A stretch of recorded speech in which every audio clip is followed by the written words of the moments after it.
Des grains de beauté. Alors, grains de beauté, bien sûr, au sens assez large, pas au sens dermatologique, mais au sens populaire, au sens historique des grains de beauté, mais nous verrons les différents synonymes. Alors, bien sûr, je vais vous parler des très beaux grains de beauté, des nobles, ceux qu'on valorise, et puis les vilains, bien sûr, mais surtout les faux grains de beauté, c'est-à-dire essentiellement les mouches, et les méchants. Et les méchants, vous le savez, ce sont les mélanomes. Mais c'est une histoire extrêmement récente des mélanomes, puisque c'était pratiquement pas connu avant la fin du 19e siècle. Donc c'est très récent par rapport aux grains de beauté. Il y en a des beaux, bien sûr, comme celui-ci. Vous avez reconnu Cindy Crawford, avec ce beau grain de beauté qu'elle n'aurait certainement pas envie d'enlever, qui fait tout son charme. Mais aujourd'hui, les grains de beauté, c'est essentiellement, dans la population générale, un problème. Quand on parle de grains de beauté, on parle du danger de grains de beauté. C'est quelque chose qui fait peur. Et ça n'a pas toujours été le cas, comme je vous l'ai dit. C'est souvent inesthétique. Et c'est vrai qu'aujourd'hui, on est étonné que beaucoup de jeunes, je parle à ma collègue dermatologue, beaucoup de jeunes ne supportent pas la moindre petite lésion sur la peau de naissance, le moindre petit grain de beauté. Et on est toujours étonné de voir quelqu'un, enfin j'ai eu le cas plusieurs fois, Valérie probablement aussi, on voit quelqu'un qui a un énorme névus très vilain sur le visage et qui veut se faire enlever un grain de beauté. Alors on pense à celui-là, mais c'est pas du tout, c'est un tout petit que personne ne voit et qui est totalement insupportable pour la personne. Alors, les grains de beauté ont toujours été extrêmement considérés dans l'histoire.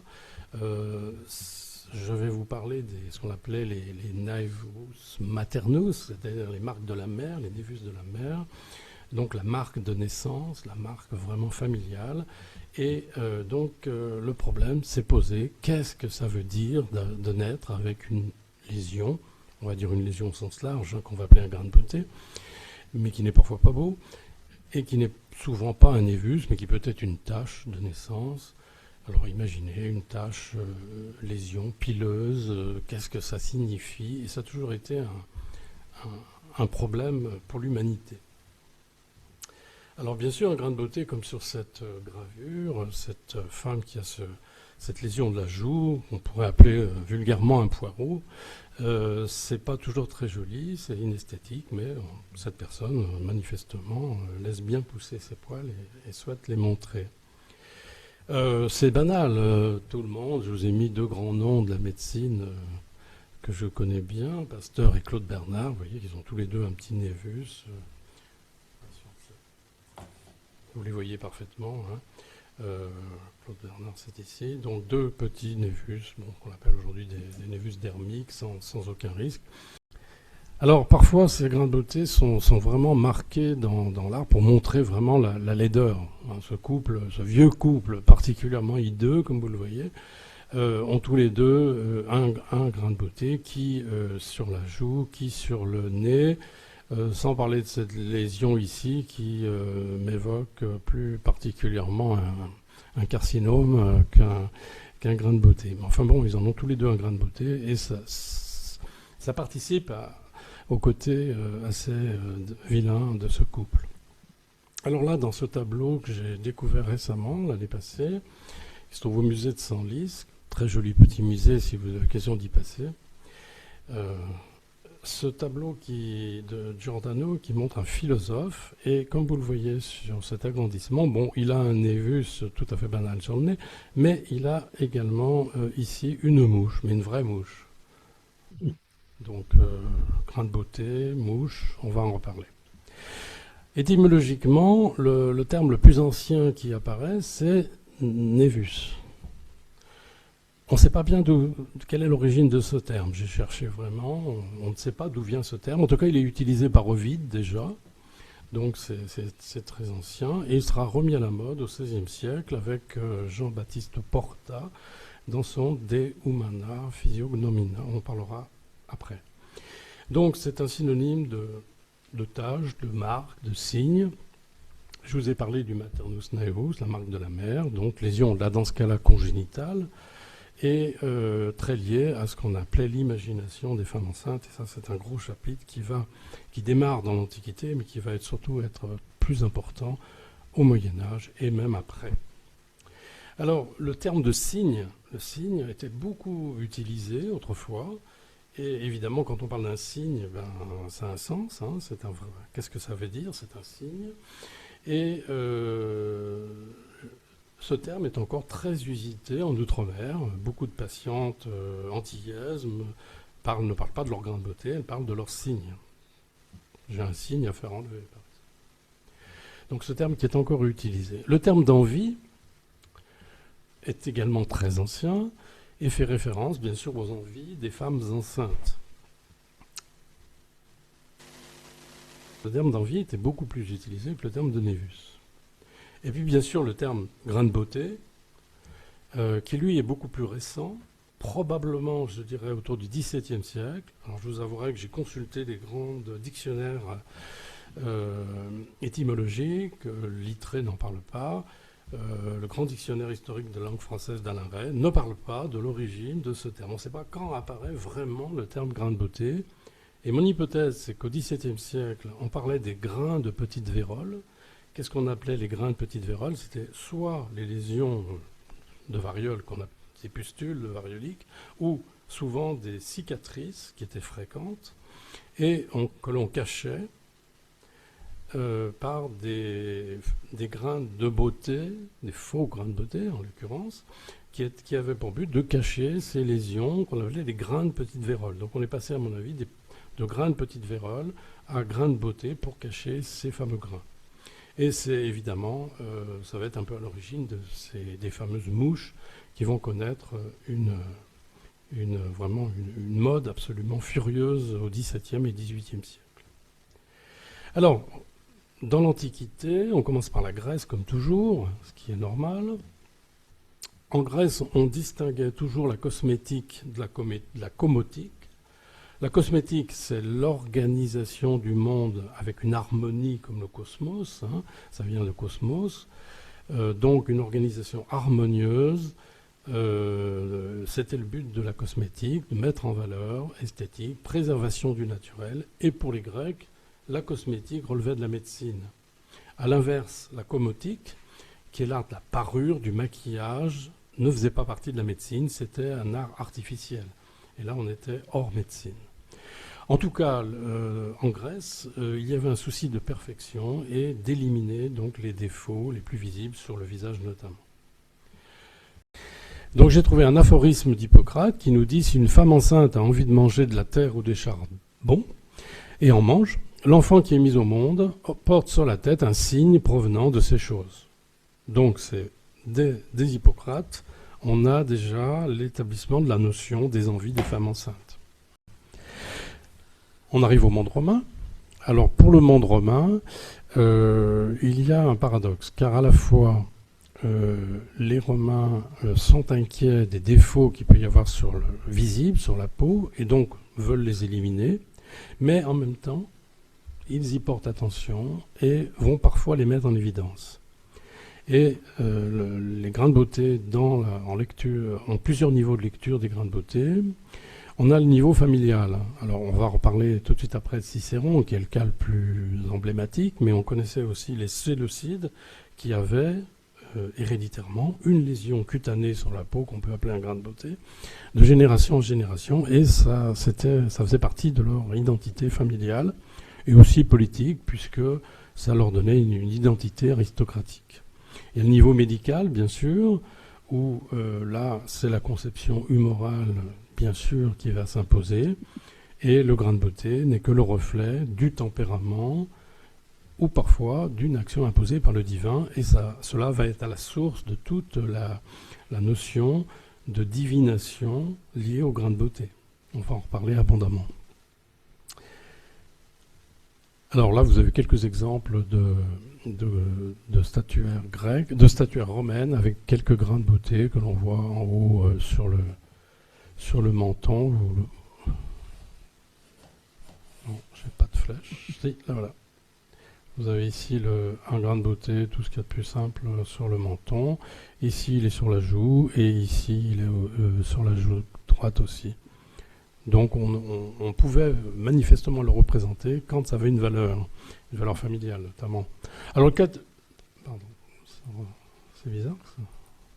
Dans le cas de Cicéron, c'est tout à fait particulier, puisque vous savez que Cicero, c'est son surnom, son cognomen, qui veut dire pois chiche. Et probablement que dans ses ancêtres, il y avait quelqu'un qui avait dû avoir une verrue, un grain de beauté sur le visage, et notamment sur le nez. Alors, il est représenté, vous voyez, lorsqu'on représente Marcus Tullius Cicero, ici, vous voyez qu'il a bien un grain de beauté sur la joue. En fait, la lésion était probablement sur le nez, et Plutarque nous dit que c'était peut-être plutôt une fente, l'extrémité du nez, enfin une fente, un pli, lorsque les deux os alaires ne sont pas parfaitement réunis. Par exemple, Depardieu, il a bien cette fente du nez, et qui ressemble un peu à un pois chiche, qui a un petit peu, la graine est fendue un petit peu sur le côté. Donc probablement c'était plutôt ça. Et puis si vous appeliez Fabius Maximus Verrucosus, Verrucosus, bien sûr, on pense bien que dans la famille, il y avait également une lésion de type verrue familiale. Alors, dans le traité, le De Medicina de Cels, on lit que les boutons et les lentilles sont connus de tout le monde. Cependant, l'espèce appelée sémion, alors sémion, vous voyez, le signe, par les Grecs, est plus rare. C'est une lentille plus rouge et plus inégale. Il ajoute, c'est une futilité de vouloir traiter ces lésions. Mais il ajoute quand même, mais peut-on ravir aux femmes le soin de leur beauté? Donc il était assez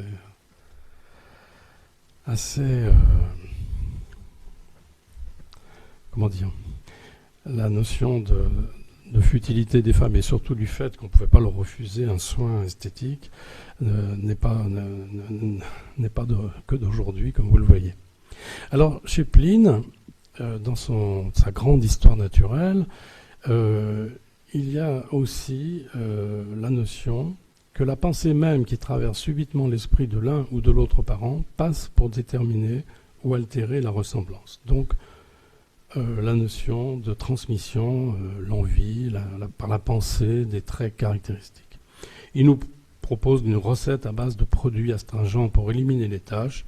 En revanche, il dit pour les grandes beautés, les névus, il vaut mieux pas tenter de les détruire. Ça serait même plutôt un signe d'impiété. Alors Galien est dans la même suite, puisqu'il nous dit « J'ai lu qu'un homme très laid mais riche, désirant avoir un bel enfant, en fit peindre un très beau. Il recommanda à sa femme de fixer, au moment de l'acte vénérien, les yeux sur ce portrait.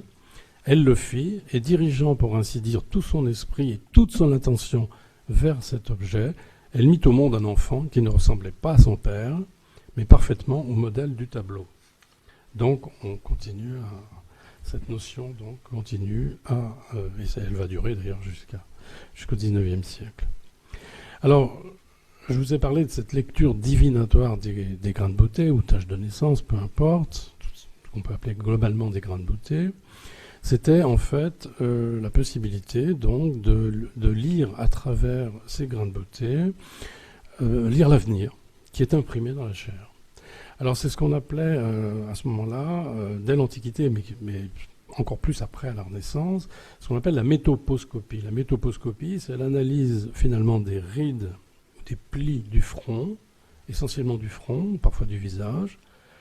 Donc la métoposcopie, c'est l'étude des rides du front, par définition, mais ça peut être la position des grains de beauté, ou même la notion de taches sur les ongles. Selon la couleur des ongles, des taches sur les ongles, on aura une lecture qu'on appelle mantique, c'est-à-dire divinatoire, des grains de beauté.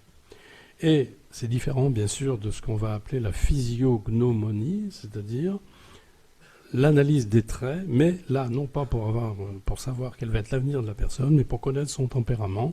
Et ça va se traduire jusqu'au XIXe siècle, avec notamment l'Avater, dont on dira quelques mots. Alors, dans l'Antiquité gréco-romaine en Égypte, c'est ces fameux portraits du Fayoum. Ces portraits du Fayoum, donc, qui sont très tardifs en Égypte, du 1er au 4e siècle après Jésus-Christ. On en a retrouvé environ 1000. Et jusqu'à l'étude qu'avait commencé Daniel Gourevitch et que nous avons pu terminer ensemble, eh bien, il était dit qu'on n'avait jamais vu de grande beauté, de verrues, de lésions cutanées en quelque sorte sur ces portraits, ce qui n'a pas été le cas puisqu'on en a trouvé quand même pas mal. Et cet article, qui je crois est le dernier article de Daniel Gourevitch, se trouve sur la e-revue, donc est en ligne. Et on a effectivement trouvé plusieurs types d'anomalies cutanées. Je ne parlerai là que des grains de beauté. On en a trouvé 3. Alors, vous voyez à gauche, c'est un portrait du Fayoum qui est à New York. C'est un homme qui a donc cette lésion, ce n'est vu sur la narine droite, et ce n'est pas un artefact. Donc, c'est bien un grain de beauté, une tache noire. Vous avez au milieu cette jeune femme qui présente cette petite lésion sur la joue gauche. Lésion qui n'est pas noire mais grise. Et vous voyez, c'est typiquement en dermatologie ce qu'on appelle un névus bleu. C'est-à-dire c'est un névus pigmentaire, noir, assez foncé, mais qui est profond et qu'on voit à travers la couche cornée de la peau. Donc on le voit un peu gris-bleu. C'est le cas ici. Et comme je dis toujours, ma fille a exactement le même au même endroit. C'est très curieux. Ça n'a pas de rapport. Et puis à droite, ce fameux portrait de Florence, qui se trouve au musée de Florence, et portrait d'une dénommée Zenobia, qui a cette marque circulaire, comme vous voyez sur le front, ici, qui est noire, et qui a été représentée, qui n'est pas un artefact, parce qu'il y a beaucoup de taches sur le tableau. Et Daniel Gourevitch avait même interrogé la conservatrice du musée de Florence pour avoir des gros plans, et on a bien vu que c'était bien un vrai grain de beauté, une vraie mouche, difficile à savoir.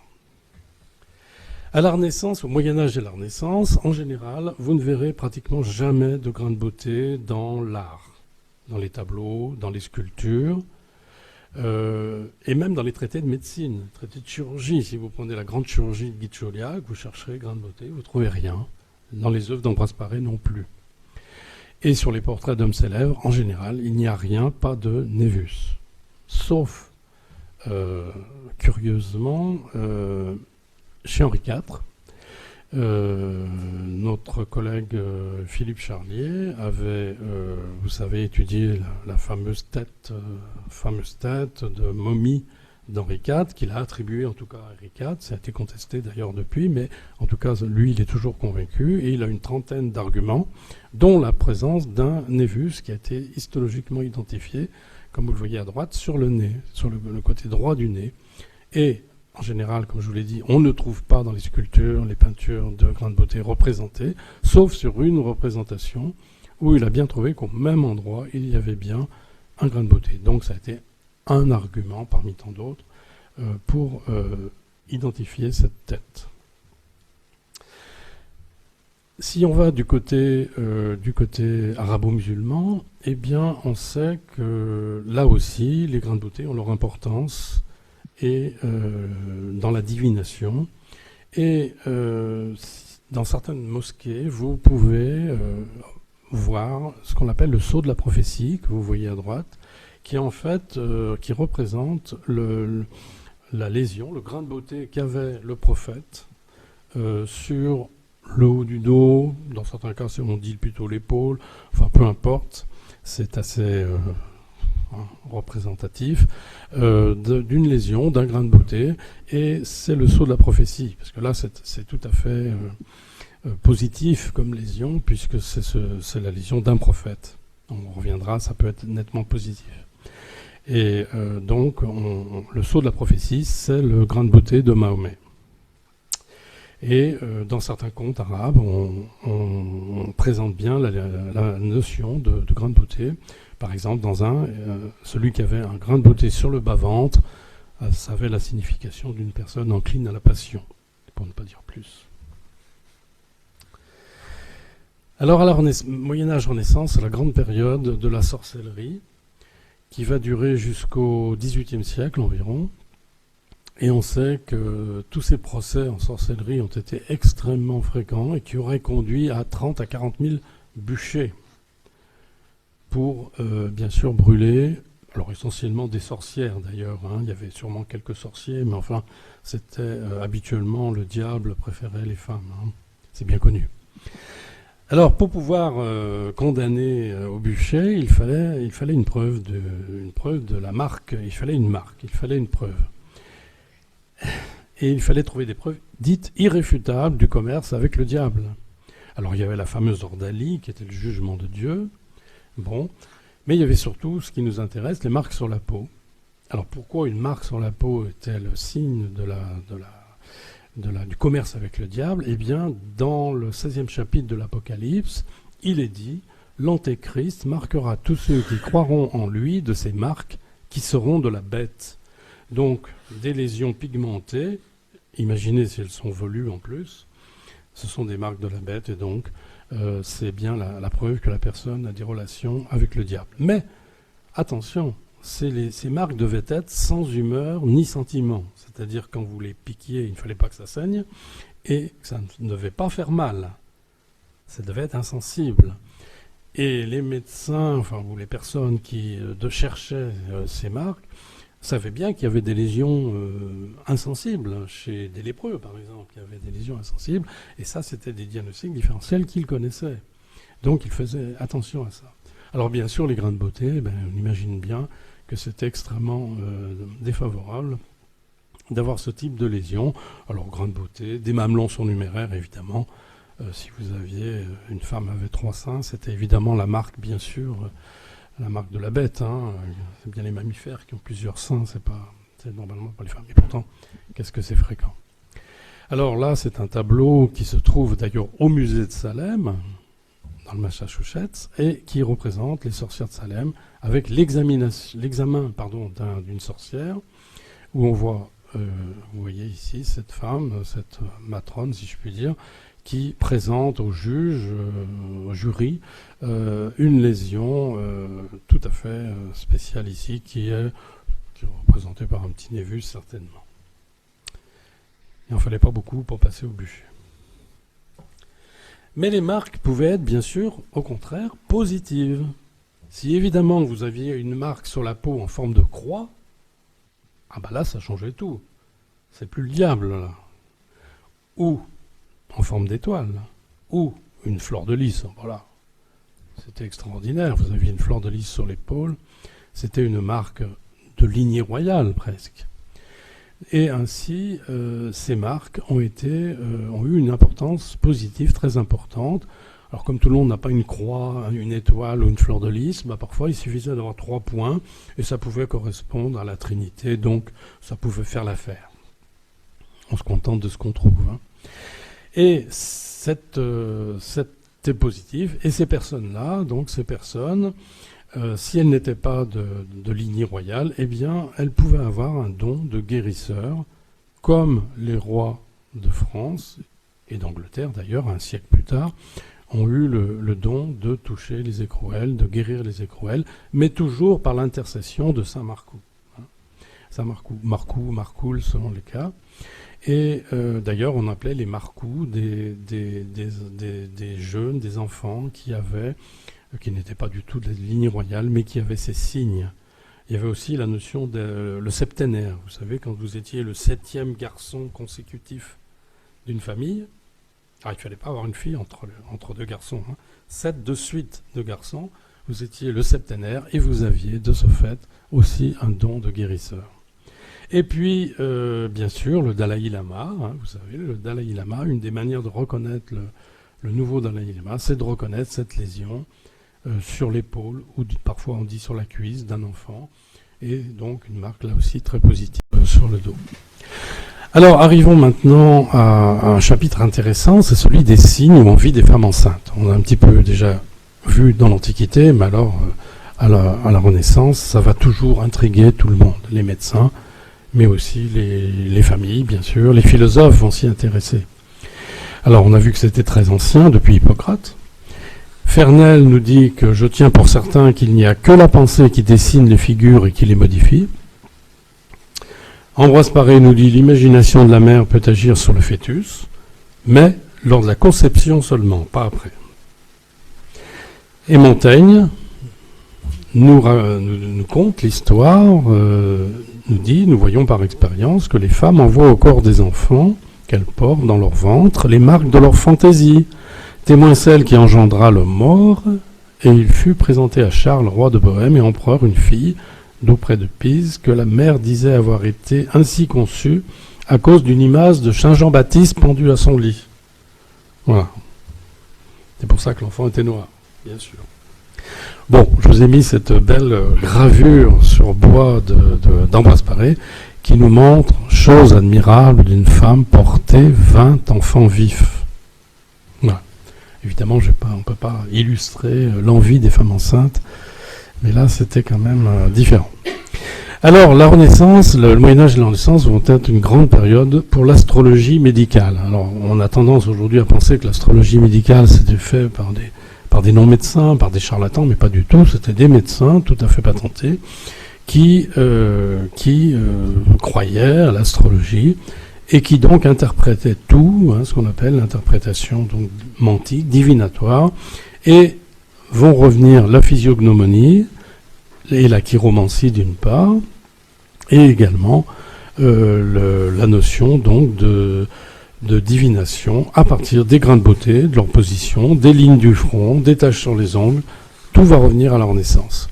Le premier auteur qui va écrire un livre entièrement consacré aux grains de beauté, De Naevis Liber, donc le livre De Naevis,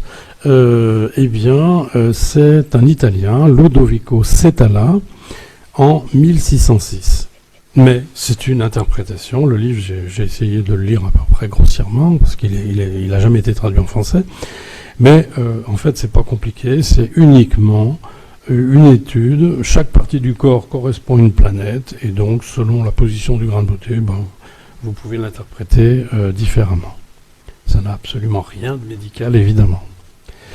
Finella, donc Filippo Finella, dont j'ai ce livre-là, qui est très intéressant, puisque c'est un livre, là aussi, les 3 livres des grains de beauté, nous dit à peu près la même chose. Nous sommes au XVIIe siècle toujours, et dans ce livre, l'intérêt, c'est qu'il y a énormément de bois gravés, où l'on voit, comme vous le voyez, des grains de beauté sur le front ou sur le menton, et selon la position, évidemment, là aussi, c'est une interprétation très différente. Et puis, dans la même période, fin XVIIe, vous avez ce livre anglais, également de métoposcopie, et vous avez cette gravure d'une femme qui est couverte de grains de beauté. Toujours la même chose. L'interprétation, donc, mantique. Voilà encore le traité de Fuchs. Et puis, il y a celui de Cardan, à droite, Jérôme Cardan, et il y en a plein, ça fleurit à la Renaissance. Alors, je vous ai parlé des taches sur les ongles, et bien là c'est pareil. Alors on sort un peu des grains de beauté, on est dans les taches, mais si vous aviez une tache, alors les quatre signes qui apparaissent sur les ongles des mains, dans le livre de Finella que j'ai, vous avez les taches noires. Ah bah oui, c'est important, des taches noires sur les ongles. Les taches blanches, c'est banal. Les taches rouges, bon, moins d'importance. Et les taches grises. Voilà les 4 signes qui apparaissent. Et selon ces signes, bien sûr, c'est une interprétation. Et tout ça va se terminer, si je puis dire, avec la physiognomonie, qui aura son heure de gloire, je vous l'ai dit, avec le fameux Lavater, qui est un Allemand, qui a publié son livre, un énorme traité, où on interprète, en fonction de la physionomie, on interprète finalement le caractère de la personne, sa personnalité, et c'est la suite logique de la métoposcopie, de tout ce processus de la Renaissance. Et ce fameux livre de Lavater, L'art de connaître les hommes par la physionomie, qui est en 10 volumes, qui est un magnifique ouvrage en 10 volumes, donc traduit en français, qui a eu un succès mondial extraordinaire. Sujet suivant, c'est bon. Sujet suivant, c'est à la même période. Alors maintenant on quitte le Moyen-Âge, on arrive à la Renaissance, on arrive à un grand siècle des Lumières, et ça va être la période des faux grains de beauté, c'est-à-dire des mouches. Cette mode des mouches va être extraordinaire. Alors elle existait depuis l'Antiquité, hein. Les Égyptiens utilisaient des mouches, les Romains, on appelait ça des splénia, qui étaient des petits morceaux de tissu qu'on collait sur la peau. C'était des petits morceaux de taffetas, de velours noir qu'on collait sur la peau. Et les mouches avaient 3 fonctions. Et il ne faut pas l'oublier, celle-ci, c'était de cacher. Hein. Cacher quoi? Un bouton, une cicatrice, on l'a vu pour la variole, et surtout et souvent des syphilides. Les courtisanes, et je vais vous montrer un tableau de Hogarth qui est tout à fait caractéristique à ce niveau-là, les femmes qui étaient les courtisanes, qui étaient prostituées, qui étaient couvertes de syphilides, se cachaient les lésions avec des mouches. Bien sûr, le but était aussi d'embellir, parce que lorsqu'on se mettait un fond de teint à base de céruse, de plomb blanc, pour avoir un teint parfaitement blanc, eh bien, un petit morceau de taffetas noir, ça mettait en valeur le teint très blanc. Et puis, c'était aussi fait pour informer, selon la position de la mouche, ça avait un sens. Ça voulait dire, par exemple, je suis libre, ou je suis marié, ou d'autres possibilités érotiques, si vous voulez, et galantes, disons. Donc, ça avait un sens, plusieurs sens. L'âge d'or des mouches, c'est le XVIIe, XVIIIe siècle. Toutes les femmes, toutes les belles femmes, y compris jusqu'aux courtisanes, portent des mouches. Alors, où mettons les mouches? Le visage, bien sûr, le cou, et même le décolleté. Alors, à droite, vous voyez, c'est un homme, en fait, c'est pas une femme, hein. C'est un artiste, c'est un acteur, et il a plein de mouches. Il a notamment celles qui sont allongées, qu'on appelait les assassins, taillées en long, vous voyez, sur le décolleté. Alors, bien sûr, il y avait un code de position, notamment sur le visage. Il y avait l'assassine au coin de l'œil, la majestueuse au milieu du front, la galante, etc., etc. Je ne rentre pas dans le détail. On appelait ça des tâches avantageuses. Et du coup, il y avait un commerce des faiseuses de mouches, des personnes, des artisanes qui fabriquaient des mouches, et puis d'autres artisans qui fabriquaient des boîtes à mouches. Toute une mode qui s'est greffée là-dessus. Alors voilà ce fameux tableau de William Hogarth, qui se trouve, je crois, en Angleterre, je ne l'ai pas noté là, qui s'appelle La carrière d'un roué, ou l'orgie, où l'on voit effectivement une scène d'orgie avec toutes ces courtisanes, et comme vous le voyez, on peut compter jusqu'à 4, 5, 6 mouches sur le visage. Elles cachent leur syphilide. Là, c'est clair que ce sont des prostituées tout à fait atteintes. Alors, on revient aux envies des femmes enceintes qui continuent à intéresser et qui commencent à intéresser beaucoup plus les philosophes.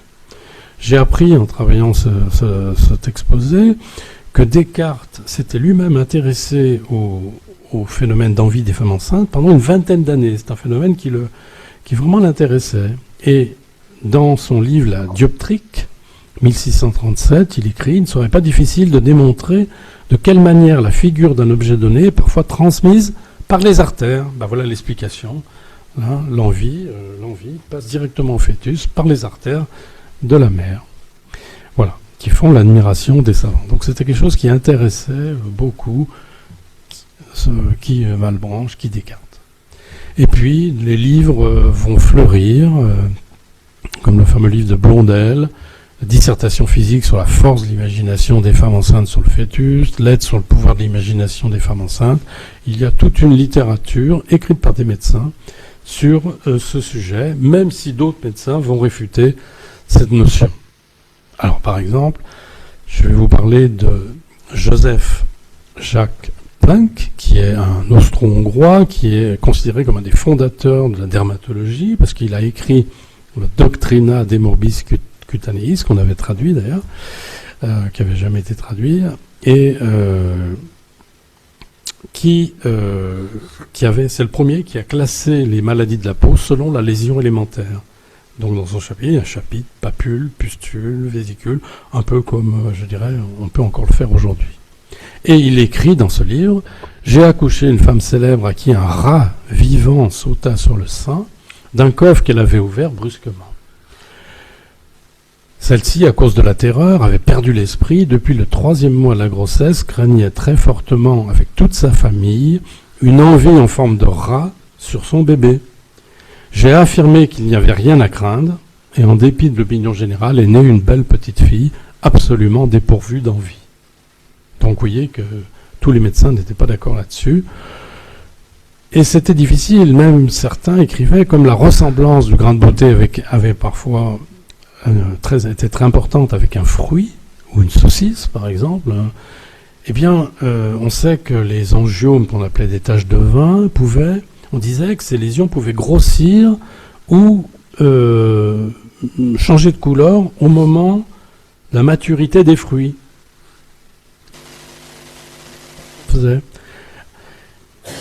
Buffon nous dit « Au reste, il ne faut pas compter qu'on puisse jamais persuader aux femmes que les marques de leurs enfants n'ont aucun rapport avec les envies qu'elles n'avaient pu satisfaire. » Et ça, c'est tout à fait vrai. Et je dirais que c'est presque encore actuel. J'ai connu des femmes, vous aviez beau leur dire que ça n'avait pas de rapport, elles en étaient persuadées, et finalement, rien n'aurait pu les faire changer d'idée. Et Maupertuis explique ça. Le pouvoir imaginatif spécifique aux femmes est lié à la faiblesse de leurs fibres. Voilà. On a compris pourquoi maintenant. On arrive au 19e siècle. Alors, le 19e siècle, les grains de beauté ne sont plus du tout cachés. On les montre. Et en ce qui concerne la notion d'envie, ça perdure encore un peu. Il y a des réactions, ceux qui sont contre, ceux qui sont pour.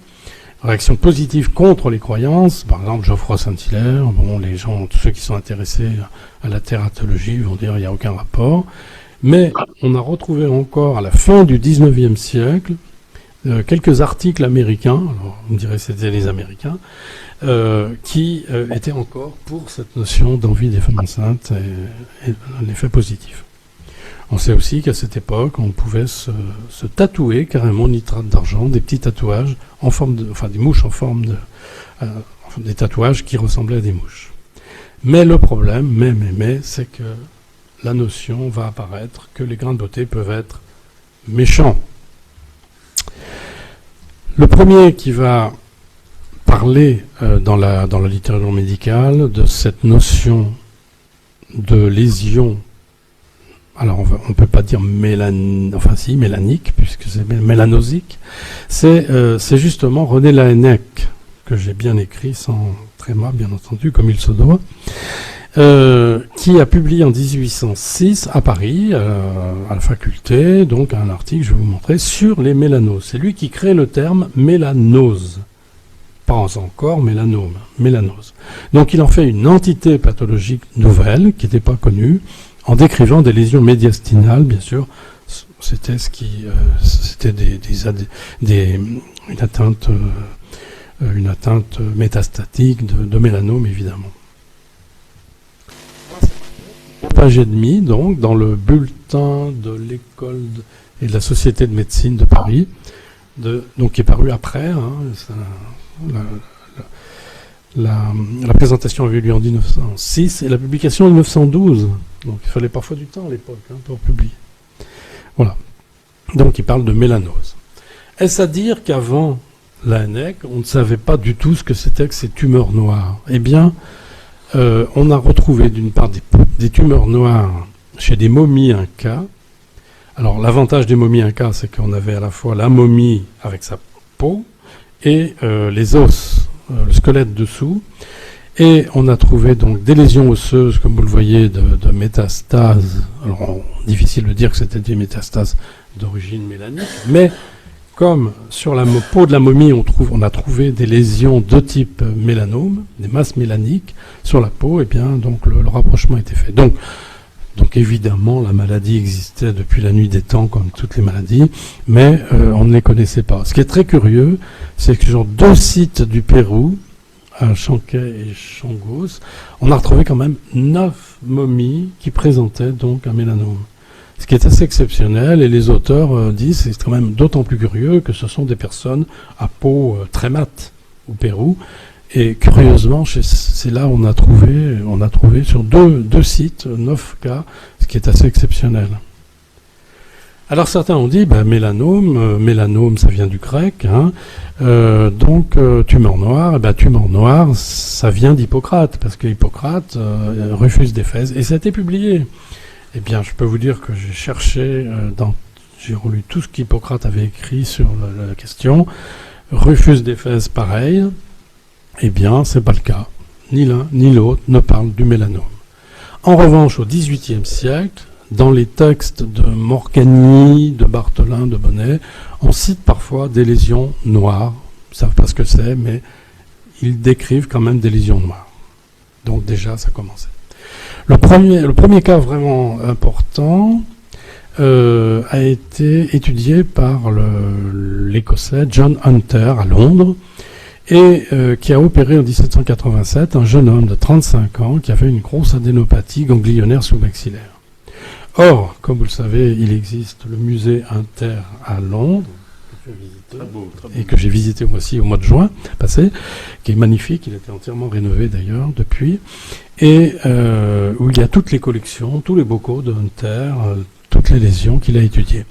Et ce qui est intéressant, c'est que en 68, il y a une publication qui avait étudié cette adénopathie. Et vous voyez la coupe en bas à droite, et on voit bien que le ganglion est envahi par un mélanome. Donc on a la confirmation que cette observation, on a à la fois l'observation et la lésion anatomique. Et comme je suis allé au mois de juin, j'ai cherché ce bocal, j'ai mis un certain temps pour le trouver, parce que c'était pas indiqué, mais j'ai pu faire une photo, vous voyez, particulièrement pas mal à travers la vitrine, de cette première lésion, on va dire, anatomopathologique de mélanome. Alors bien sûr, il y a eu discussion, comme toujours en médecine, une controverse entre Laennec et Dupuytren, qui avait appelé le premier le cancer noir, Dupuytren parlait de cancer noir, Laennec de mélanose. Bon, c'est assez classique en médecine. Arrivons à Jean-Louis Alibert. Jean-Louis Alibert, vous savez que c'est un des pères de la dermatologie française, qui travaillait à l'hôpital Saint-Louis. Et avant d'écrire ses grands traités, il avait écrit une nosologie naturelle en 1817. Et c'est pas dans son traité de dermatologie dont il parle des mélanomes, mais dans cette nosologie naturelle, où il va l'appeler, avec deux grandes belles planches que je vais vous montrer, sous deux formes, le cancer anthracine et le cancer mélané. Alors le cancer anthracine, comme vous pouvez voir, c'est effectivement un mélanome vraisemblable, à extension très superficielle. Enfin, il nous dit quand même que cette jeune femme finit par succomber. Donc c'était quand même un mélanome, d'ailleurs on voit bien une taille quand même déjà impressionnante. Et puis dans le cancer mélané, et là c'est une représentation post-mortem d'une femme qui est morte d'un mélanome disséminé, métastatique. Et il nous dit qu'au départ, le point de départ était cutané, une petite tumeur noire, piriforme dans la peau, au bord tibial du pied gauche. Donc, il avait bien déterminé, et l'extension a été loco-régionale, ganglionnaire, puis polyviscérale, comme il était souvent le cas à l'époque, et malheureusement, parfois encore aujourd'hui. Le premier cas anglais est intéressant, il apparaît plus tard, vous voyez, en 1820. Premier cas décrit anglais d'un mélanome métastatique. On ne parle pas de mélanome encore, ça va venir. Et 37 ans plus tard, le même auteur, Norris, a observé 8 cas. Donc vous voyez, en 37 ans, 8 cas à Londres, il a recueilli 8 cas de mélanome. C'est vous dire si c'était faible. Hein. Dans un service de dermatologie, je pense que c'est ce qu'on faut voir par semaine. Alors, il nous dit des choses intéressantes, parce que c'est quand même curieux qu'en 1857, ils nous disent qu'il y a une relation entre les mélanomes et les névus. Alors on sait aujourd'hui que c'est vrai, mais que c'est quand même très peu fréquent. Une fois sur 5, le mélanome est la dégénérescence d'un névus. Et 4 fois sur 5, le mélanome apparaît de nouveau, puisqu'il y a des mélanocytes dans toute la peau, et même dans les yeux. Les patients atteints sont le plus souvent des blonds au teint clair, c'est pas mal. Il fait le lien entre mélanome et hérédité. Alors, je ne sais pas comment, avec 8 cas, on arrive à dire qu'il y a des familles de mélanomes. Enfin, c'est bizarre, mais en tout cas, il a dû en avoir une. Il dit un traumatisme peut accélérer la croissance tumorale. Alors, on sait aujourd'hui que c'est pas vrai, mais jusque dans les années 80, on pensait Il fallait faire attention de ne pas abîmer un mélanome, parce que ça pouvait le faire flamber.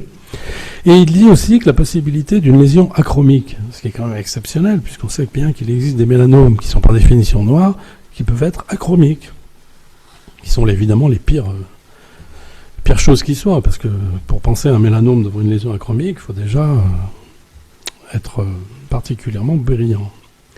Et il nous dit en tout cas, le meilleur traitement est une exérèse précoce, c'est toujours vrai, et large, de la tumeur initiale avec une marge de tissu sain. Donc ça, c'était 1850, c'était pas mal. Le premier ouvrage sur le mélanome est français, c'est celui de Bréchet. Alors, il appelle ça, vous voyez, il reprend tous les termes, cancer mélané, mélanose, etc., etc. Et il nous dit, ce qui est intéressant, c'est que ce cancer existe dans d'autres espèces animales, particulièrement chez le chien, le chat, le lapin, le rat et la souris, mais aussi dans le cheval. Et ça, c'est une notion très intéressante qu'on va revoir tout de suite. Voilà la planche de très, voilà, j'oserais pas dire très belle. Pour un dermatologue, elle est assez belle, mais c'est pas très beau de voir un mélanome.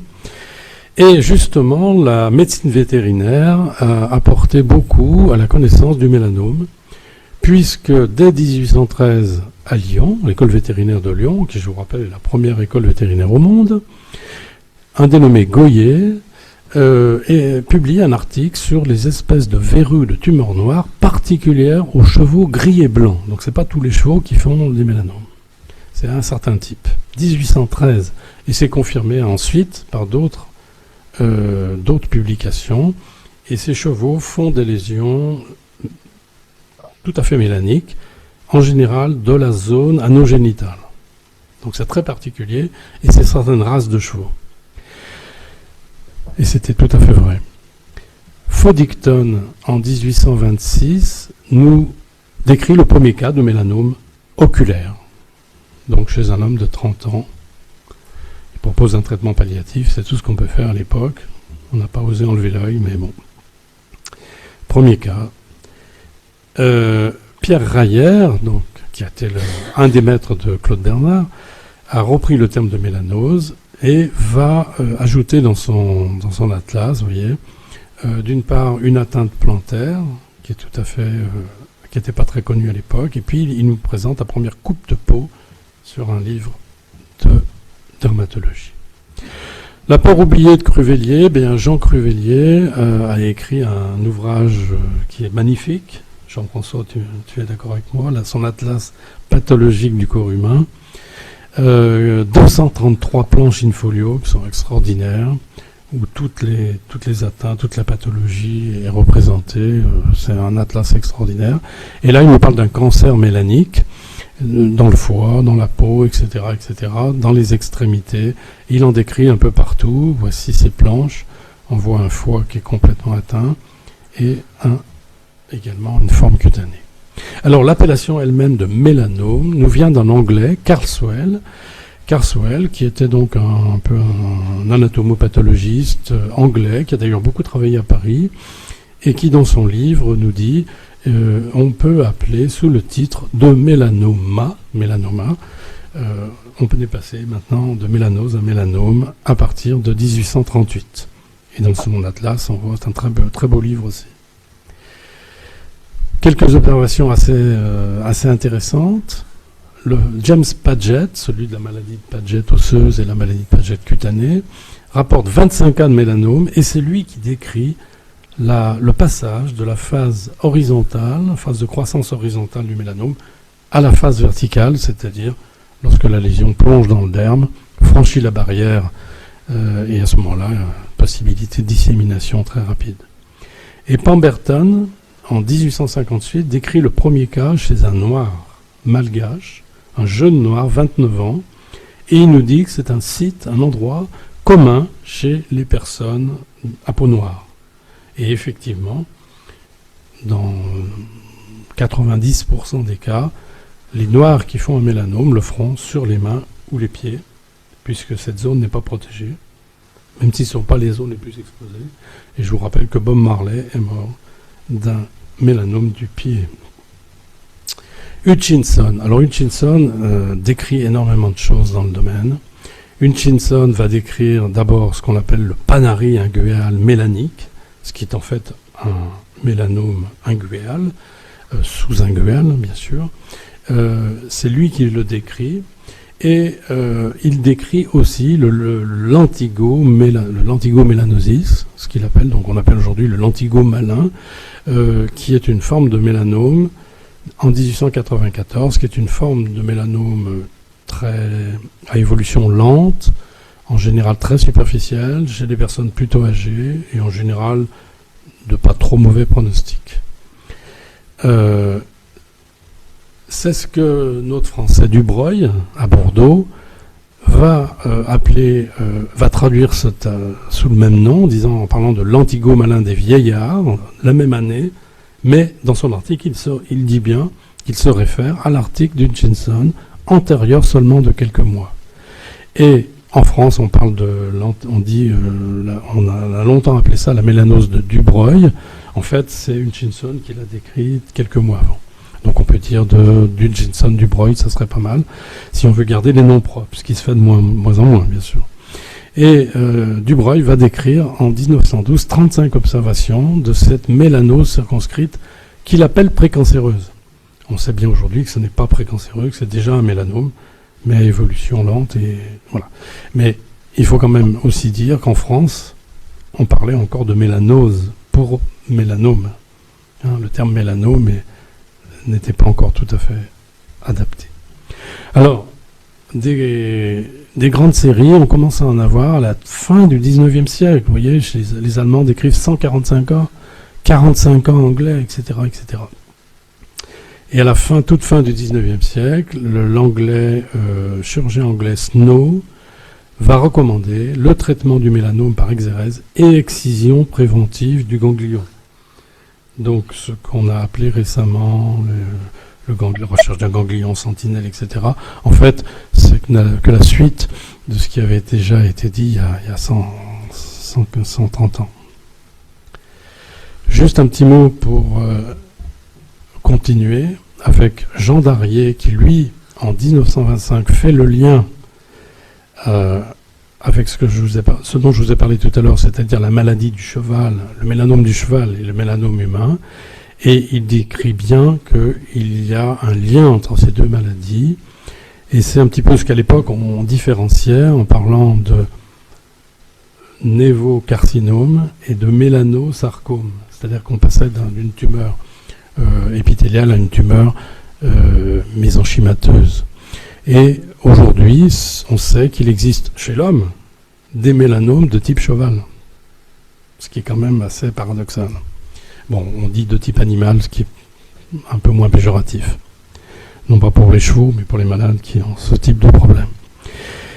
Un dernier focus, c'est que on a compris vraiment le rôle du soleil dans l'apparition du mélanome. Vous savez, en Australie, cette population d'anglo-saxons, d'Irlandais, qui se sont retrouvés en hémisphère sud avec très exposés au soleil, avec ce qui a entraîné une explosion de la fréquence des mélanomes.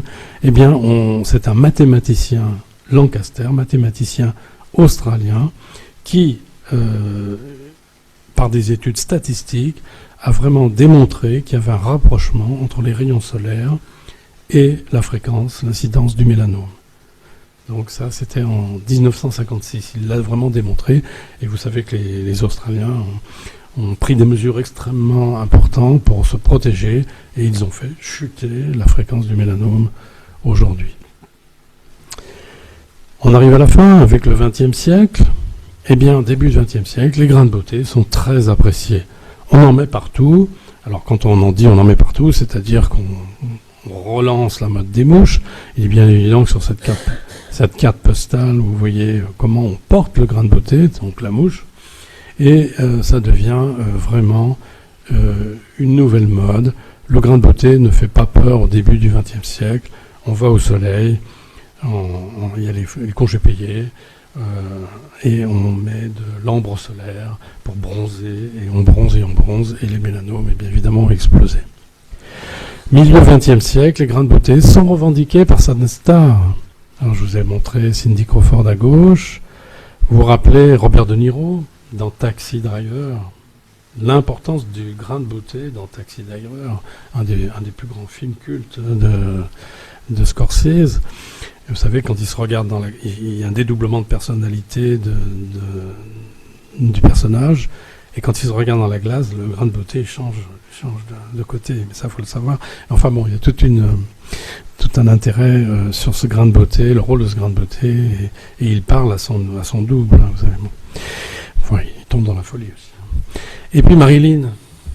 Marilyn, elle est toujours représentée avec un grain de beauté. Sauf que le problème, c'est que parfois il est à gauche et parfois il est à droite. Parce que c'était pas un vrai grain de beauté, c'était bien une mouche. Pour conclure, j'espère vous avoir montré que les grains de beauté ont toujours été une énigme depuis toujours pour l'humanité. Qu'est-ce que signifie cette lésion qu'on a sur la peau en naissant? Est-ce que ça a un sens? Ça a toujours eu aussi été un objet érotique, hein, et puis à la fois un objet érotique, un objet de fascination et de répulsion. Et puis c'est la source d'inspiration pour les écrivains. Hein. Je citerai simplement Don Quichotte, qui avait un névus pileux sous l'épaule gauche, et il y a même des littéraires qui ont fait. J'ai vu un article qui faisait la comparaison entre le névus de Don Quichotte et celui de Mahomet.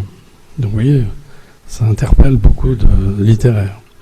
Et puis un certain nombre d'ouvrages se réfèrent au grain de beauté. Si je vous en conseillerais un, c'est celui de Frédéric Clément, qui s'appelle « Grains de beauté et autres minuties d'un collectionneur de mouches », qui est très bien écrit et bien intéressant. Voilà. Donc pour terminer, encore 2 cartes postales de ma collection personnelle. Alors je vous avouerai que trouver des grains de beauté sur des cartes postales, c'est pas très facile. Celui de gauche, vous voyez, là, il est particulièrement bien montré entre 2 doigts, là. Je ne ferai pas de commentaires et je vous remercie de votre attention.